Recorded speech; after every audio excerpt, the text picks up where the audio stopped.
Comment gérer les relations à distance? C'est de ça qu'il s'agit aujourd'hui. Je vous souhaite encore la bienvenue à tous. Je salue tout le monde. Je vois beaucoup de nouveaux abonnés. Je vous fais un coucou spécial et je vous invite à être très attentifs, surtout pour ceux qui sont dans une relation à distance. Partage cette vidéo. Tag les gens qui sont dans cette situation. Et si tu es dans cette situation, sois la bienvenue. Et je vais te dire comment gérer une relation à distance. C'est vraiment un problème de nos jours. Beaucoup de personnes sont dans ce genre de relation. Est-ce que je conseille aux gens d'accepter la relation à distance? Non, tu ne peux pas avoir deux conjoints et je te dis de préférer celui qui est loin à celui qui est à côté de toi. L'idéal, c'est d'être ensemble car la relation à distance a beaucoup d'inconvénients. Mais ici, il ne s'agit pas d'énumérer les inconvénients de la relation à distance. Ici, je veux juste vous apprendre comment gérer lorsque le fait est déjà là.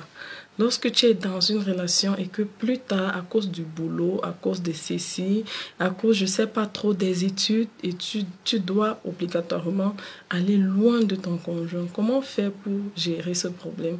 Étant donné que avec la distance, on connaît ce qui peut arriver. On sait que à cause de la distance, il peut y avoir les infidélités, ça accentue les risques d'infidélité et beaucoup d'autres petites choses. Et beaucoup de séparations de nos jours sont aussi liées au fait que l'un est de son côté et l'autre est de son côté. Donc je te donne 5 choses à faire. Je vais te donner 5 choses à faire pour gérer la relation à distance. Je vais te parler en fonction de mon expérience parce que ça fait, je suis mariée depuis pratiquement 15 ans et depuis 12 à 13 ans, je suis dans la relation à distance à cause des études de mon côté et à cause du boulot de mon mari. Nous avons toujours vécu à distance, mais j'ai toujours su gérer cette situation. Et je vois beaucoup de personnes qui me disent, il est de son côté, je suis de mon côté, je ne sais pas quoi faire. Et j'ai dit aujourd'hui, je vais partager un peu, je vais vous dire ce que moi je fais, qui marche avec moi. Jusqu'aujourd'hui, nous vivons à distance et vraiment il n'y a pas de problème, quelle que soit la distance. Pour nous, nous sommes séparés par les villes. C'est déjà la distance. On peut faire 1 mois sans se voir, on peut faire 2 mois sans se voir, parfois 3 semaines sans se voir. Nous n'habitons pas ensemble depuis plus de 10 ans, comme je vous dis. Certaines personnes, il faut prendre l'avion pour voir ton conjoint. C'est toujours la distance. Même si c'est la ville, c'est toujours la distance. Si ce n'est pas avion qu'il faut aller le voir, c'est toujours la distance. Je te dis comment faire. La première chose à faire, lorsque tu es dans une relation à distance, beaucoup de prières. Vous allez dire, pour moi, c'est la prière. Oui, la prière, c'est la clé. Beaucoup de prières. Si tu priais 1 fois par jour pour ton mariage, triple même. Triple. Pourquoi? Parce que ton mari, de l'autre côté, a besoin de ça. Ou alors ton épouse, parce que c'est des deux côtés, hein. Les deux conjoints font les efforts. C'est pas seulement la femme qui fait les efforts et l'homme de son côté ne fait pas les efforts. Dans la relation à distance, la femme a ses efforts à faire et l'homme aussi. Il faut accentuer avec les prières, accentuer. Si tu n'es pas encore enfant de Dieu, c'est l'occasion pour toi de le devenir et vraiment de confier ton mari à Dieu. Dès qu'il prend la route, tu dois le confier à Dieu. Dès qu'il arrive où il est, tu dois le confier à Dieu. Il a besoin de la protection de Dieu parce qu'il y a les panthères qui rôdent autour de lui. Et lorsque tu vas accentuer dans la prière, le Seigneur va même te révéler lorsqu'il sera en difficulté. Moi, c'est ce qui m'arrive constamment. Je prends le téléphone et je dis, l'endroit où tu es en train de partir là, il y aura un problème. Fais attention, fais comme ça. Et il est surpris. C'est ce que le Saint-Esprit peut faire. Donc, confie ton mari à Dieu dans les prières. Excusez-moi. Et ça, c'est la première chose. La deuxième chose à faire, évite les querelles au téléphone. Même si il t'a énervé, même s'il y a un problème, fais tout pour que c'est lorsqu'il arrive que vous vous asseyez pour résoudre ce problème. Excusez-moi, je suis grippée. Comme je vous le disais, évite vraiment les querelles au téléphone. Pourquoi? Parce que si vous vous querellez au téléphone, le temps que tu vas raccrocher et qu'il sera en colère contre toi, est-ce que tu sais ce qui pourra se passer? Tu ne sais pas ce qui va se passer. Donc, vous devez toujours être dans la joie pour éviter les problèmes. Parce que lorsque vous êtes proche, vous pouvez vous quereller au téléphone. ton mari va rentrer la nuit, vous allez arranger ça au lit. Mais lorsque vous êtes à distance, ce n'est pas le cas. Il va aller dormir seul. Et tu ne sais même pas, peut-être pour se calmer par rapport aux querelles que vous avez eues, il va se calmer avec quelqu'un d'autre. C'est très important. Même si tu es en colère contre lui, tu dis seulement, chérie, il y a quelque chose que je voulais qu'on en parle lorsque tu vas arriver. Et si tu sens qu'une dispute veut naître au téléphone, bloque la dispute, tourne la page, essaye d'arranger les choses, évite les éclats de voix au téléphone, les cris, les problèmes au téléphone, évite les choses qui vont faire en sorte que vous passez 1 semaine, 2 semaines sans vous parler. Vraiment, c'est important. La troisième chose maintenant, parlant de se parler, c'est le téléphone. Vous devez être constamment au téléphone, tout le temps au téléphone. Moi, dans ma relation à distance, les gens pensaient que mon mari ne payait pas le téléphone. Beaucoup de personnes me posaient la question, est-ce qu'il paye même le téléphone? Parce que lorsqu'il m'appelle, si les étrangers sont là, je vais seulement lui dire, l'appel s'il va durer. Et parfois, je lui dis, je suis avec les étrangers parce qu'on cause pendant 1 heure de temps au téléphone, comme si c'était gratuit.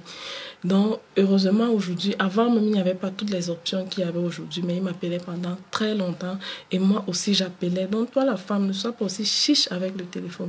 Mets le crédit dans ton téléphone, convertis le crédit dans ton téléphone, appelle-le. Vous devez causer 1, 2 fois par jour, 30, 45 minutes, 1 heure de temps, de tout et de rien. Vous racontez les choses. Vous devez être vous ne devez pas faire une journée sans vous parler. Je vois certaines relations à distance où les gens font les jours sans se parler. C'est très grave, c'est très dangereux. C'est ça qui va maintenir le contact. Les SMS aussi tout le temps, c'est très important. Ça, c'est la troisième chose. Faites tout pour vraiment mettre au téléphone, pour causer tout le temps au téléphone, WhatsApp. Et n'oubliez pas aussi les photos. Lorsque tu pars à un événement, lorsque tu es en train de sortir, tu fais une petite photo, tu balances, tu changes ton profil tout le temps. Tu fais les trucs qui vont faire en sorte qu'il te voie et qu'il garde ton image dans sa tête. Toujours pimpant en train de te filmer, rayonnante. Parfois, si tu avais les enfants, tu fais les petites vidéos des enfants, tu lui envoies. C'est ce que moi je fais. Tu fais les photos avec les enfants, tu lui envoies. Si c'est l'anniversaire d'un enfant, tu fais tout pour faire un petit événement. Tu fais une vidéo, tu envoies, ça va plus permettre, ça bloque beaucoup de choses. Même s'il avait les mauvaises idées dans la tête, ça va freiner les choses. Lorsqu'il va voir ta photo, il va dire, mais je cherche même quoi. Il va rester tranquille. Ok, avec la grâce de Dieu également. L'autre chose, c'est la confiance doit beaucoup régner entre vous. Si la confiance ne règne pas entre vous, votre relation sera détruite. Pourquoi? Parce que les gens viendront te dire que là où tu es en train, ton mari est parti. Moi, ça, c'était mon cas. Parce que mon mari avait quitté la vie. Les gens m'ont dit, là où ton mari est parti, là, vraiment, les femmes de là, elles charment les hommes. Les femmes de là sont comme ça. Un homme ne part jamais là-bas et il revient. Ceci, cela. Certaines personnes me disent, tu acceptes un truc comme ça. Est-ce que tu sais ce qu'il fait? Je sais pas. Les gens viennent mettre les idées dans ta tête. Et maintenant, il faut juste avoir une confiance en ta personne. Et lorsqu'on te parle comme ça, dis-le, soit tu coupes court, tu leur dis, moi je n'ai pas de problème par rapport à ça. Et moi j'avais une seule réponse. Qu'est-ce qui te fait croire que toi qui as ton mari à côté de toi, c'est toi qui n'es pas trompé par lui? Qu'est-ce qui te fait croire que ton mari, lorsqu'il part au travail, il ne vit pas 5 fois dans les deuxièmes bureaux? Foutez-moi le camp avec ça. Voilà un peu la réponse que je donnais souvent aux gens. Mais pour donner cette réponse-là, il faut avoir confiance, il faut aimer ta personne, il faut avoir une très bonne relation avec lui. Ne t'engage pas dans une relation à distance où la confiance vraiment ne règne pas et dans laquelle tu n'aimes pas vraiment ta personne. C'est qu'un petit vent va souffler, les petits problèmes comme ça vont en venir et tu seras mal à l'aise, tu vas stresser et tout.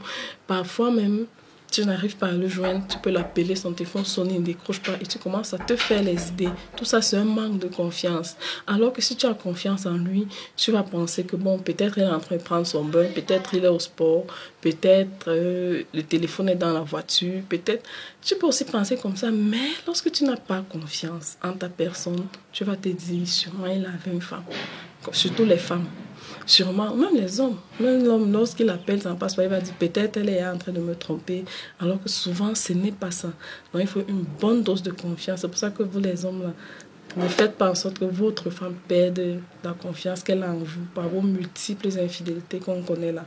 Parce que c'est aussi vous qui faites en sorte que les femmes n'aient plus confiance. Parce que lorsqu'elles constatent que tu l'as trompée 1, 2, 3 fois, pour qu'elle ait encore confiance en toi, ce n'est pas facile. Il faut une bonne dose de confiance. L'autre chose maintenant, vous devez vous voir assez souvent. Vous devez faire un programme dans lequel vous vous rencontrez. S'il est hors du pays, vous pouvez organiser et vous voir 2 fois par an. Par exemple, une fois il vient, une autre fois toi tu pars. Moi, c'était comme ça. Parfois, je voyage. Parfois, c'est lui qui vient, mais lui, il vient beaucoup plus. Et lorsqu'il vient, il fait 2, 3 jours. Et maintenant, pendant vos rencontres, c'est très important. Faites tout pour faire en sorte que le moment soit inoubliable. Inoubliable pour ton mari.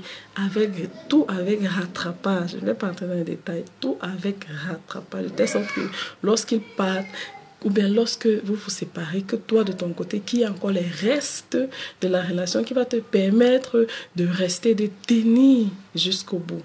Ok, donc c'est ça que je voulais vous dire. Et la dernière chose, je vais vous parler des avantages de cette relation. Les gens parlent toujours des inconvénients, mais je vous assure, tu peux même tirer les avantages. Tu peux même savourer ta relation à distance et sortir du stress que mon mari n'est pas à côté de moi, tout ça. Apprends à regarder le bon côté. Il y a le bon côté des relations à distance. Premier avantage des relations à distance, c'est que tu as ton temps et ton espace. Tu as ton temps et ton espace. Vous savez que lorsque tu es avec un homme, il y a les choses que tu dois faire. Tu dois veiller dans la maison, tu dois faire ceci, tu dois faire cela, tu dois faire sa cuisine, tu dois t'occuper de lui, tout ça. C'est aussi un travail. L'homme, c'est aussi un autre bébé. Est-ce que vous me comprenez? Mais lorsque c'est une relation à distance, quand il n'est pas là, mon ami, tu as ton lit pour toi, tu as ton temps, tu as l'espace. En tout cas, pour moi, c'est un avantage. Je vous assure, parce que quand il vient, je travaille aussi beaucoup. Non, honnêtement. Deuxième avantage, le romantisme. Le romantisme est présent dans les relations à distance, je vous assure. Par rapport à lorsque vous habitez ensemble, pourquoi les petits SMS, lorsqu'il arrive déjà, lorsqu'il va venir, je t'aime, tu me manques, ceci, cela. Si vous étiez dans la même ville, les messages là, peut-être vous ne devrez pas vous faire ces messages. Et parfois même, lorsqu'il arrive, il t'amène peut-être, dans mon cas, peut-être à l'hôtel, peut-être prendre un pot, peut-être. Alors que si vous étiez ensemble, ça n'allait pas forcément être le cas.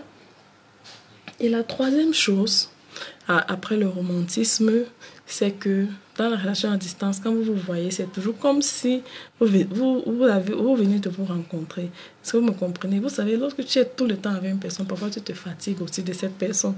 C'est ça. Alors que dans la relation à distance, à chaque fois, quand il fait 1 mois, 2 mois, surtout ceux qui sont hors du pays là, quand vous vous rencontrez encore, c'est encore comme le feu de paille. C'est encore plus, il y a encore plus de ndolo, comme on dit là, c'est encore plus sucré, c'est aussi un grand avantage là-bas. Donc, regardez les avantages de la relation à distance et arrêtez de pleurer parce que votre gars n'est pas là. Concentrez-vous sur les avantages de la relation à distance. Si tu as ce problème, si tu es dans une relation à distance qui bat de l'aile, contacte-moi en inbox. Je vais te suivre, je vais faire un suivi, on va organiser un programme, je vais te dire tout ce que moi j'ai fait pour gérer ma relation à distance jusqu'à aujourd'hui. Ça fait plus de 10 ans que je gère ça parfaitement. Je vais te dire comment je fais et toi aussi, tu pourras mettre ça en pratique. Contacte-moi juste en inbox et je vais te donner les modalités parce que je vais prendre mon temps pour te suivre pendant au moins 1 mois et tu verras que les choses vont changer. Ok, donc c'est ça, c'est un suivi vraiment très important pour celles qui sont dans la relation à distance. Contactez-moi en inbox, je vais vous donner les modalités, c'est pas grand chose et vous verrez que vous allez plutôt savourer votre relation à distance. Prenez soin de vous, bye bye.